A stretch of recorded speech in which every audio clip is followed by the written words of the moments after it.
Have you ever wondered how the federal government can shut down a perfectly healthy bank overnight? In early 2023, three major banks that served Bitcoin companies were forced to close their doors in just 5 days. But why? On this episode of the TFTC podcast, we sit down with Caitlin Long, founder and CEO of Custodia Bank, who has been fighting on the front lines against this targeted attack on Bitcoin-friendly banks. As someone who has spent years building banking solutions for the Bitcoin industry, she provides an insider's perspective on what really happened during those crucial days in March 2023. Through recently released court documents and sworn testimonies, we now have proof that these banks weren't failing. They were forced to fail. In the next few minutes, you'll learn how federal regulators gave these banks impossible ultimatums, why the timing of these closures was highly suspicious, and how this coordinated effort triggered one of the biggest banking crises in recent history. Credit to Nick Carter for not only being the first to report about Operation Choke Point 2.0, but also for, during the middle of the night in Singapore, tweeting about this filing, which was so important because it confirmed that the Fed, according to Elaine's sworn affidavit in the court filing, said to them, you will either diversify away from your crypto customer base or you will throw in the towel.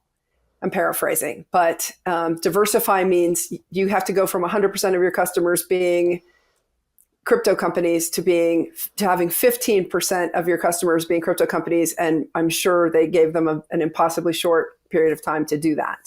And it was not possible. And Elaine talks about how they had a financial advisor who was looking at the different options and ended up concluding that the only option for them was to liquidate. And here was the irony. If that had happened in a vacuum, we wouldn't be talking. But to your point, there was a systemic run that started. And here's the aha. Silvergate announced on the afternoon of March 8th, 2023, that it was voluntarily, quote unquote, liquidating. The very next day, the systemic bank run started.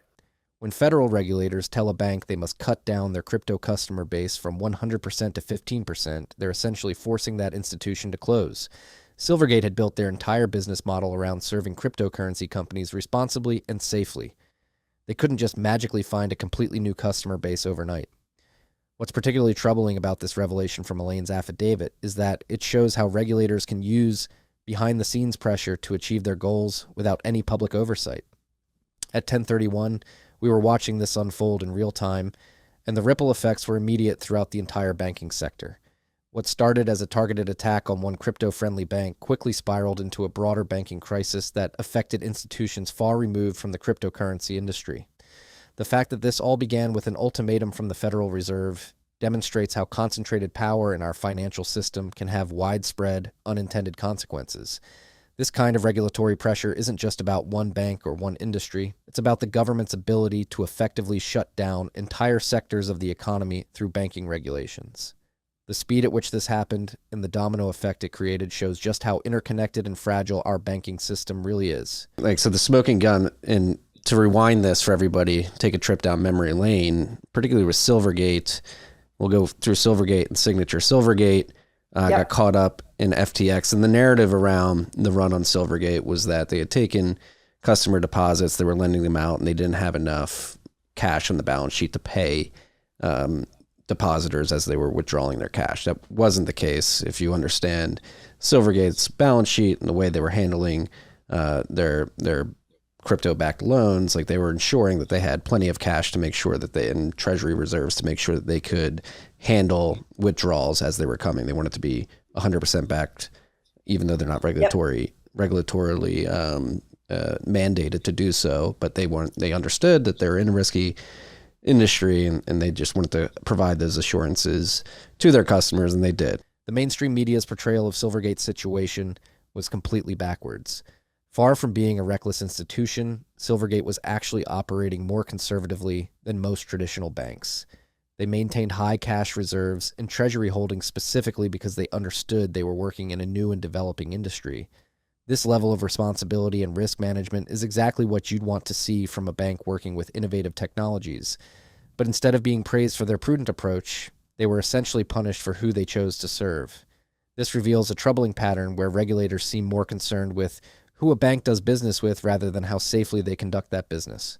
The reality is that Silvergate was doing exactly what many Bitcoin advocates have been calling for, maintaining high reserves and operating with transparency. They weren't engaging in the risky fractional reserve practices that have caused numerous banking crises throughout history. Instead, they were providing a crucial service to a growing industry while maintaining conservative banking practices. The fact that they were forced to shut down despite this responsible approach raises serious questions about the true motivations behind these regulatory actions. Well, a couple things. Those of you who are bank experts know that the FDIC almost always closes banks on a Friday night. So, Marty, it was interesting you pointed out this was a Sunday night. It was very unusual because they usually take the weekend to figure out how to get a bank sold and get the, depositors, assumed by another bank. But this was a Sunday night. So it was a rush job that clearly happened a couple of days after the norm. But here's the other thing. Multiple folks have confirmed that Signature had the USDC reserves coming in Monday morning. They had plenty of liquidity lined up because Silicon Valley Bank had failed and Silicon Valley Bank had to, the depositors had to move their reserves and the reserves were coming over to Signature. So Signature was not only solvent, as Barney Frank said, it was liquid and the money was coming Monday morning. So yes, there were bank runs happening at both of these banks, no doubt. And they were both caught up with FTX. They both had compliance issues with that. But I asked someone today, has a bank ever been shut down because of a compliance problem? The highly unusual Sunday night closure of Signature Bank, combined with the timing of incoming USDC reserves, paints a picture of coordinated action rather than necessary regulatory intervention. Banks aren't typically closed for compliance issues. They face fines and increased oversight instead. The rushed nature of this closure, happening at an unconventional time and just before a major liquidity injection, suggests this was about something more than just protecting depositors. When a bank is about to receive significant additional funds and is demonstrably solvent, closing it suddenly serves no practical purpose. This episode highlights why many in the Bitcoin community advocate for financial systems that don't rely on the discretionary decisions of regulatory bodies. The fact that regulators would close a bank on a Sunday night, breaking with decades of standard practice, shows how far they were willing to go to achieve their goals. This wasn't just unusual, it was unprecedented. For context, even during the 2008 financial crisis, bank closures followed standard procedures and timelines. The irregular timing, combined with the knowledge that Signature was about to receive substantial deposits, suggests that this closure was driven by factors beyond normal regulatory concerns. This kind of arbitrary power over the banking system is exactly what Bitcoin was designed to provide an alternative to. Let me know in the comments, do you think Elizabeth Warren and the federal regulators will succeed in their war against Bitcoin-friendly banks, or is this just making the case for Bitcoin even stronger? I read every comment, and I'm genuinely curious to hear your thoughts on this banking scandal.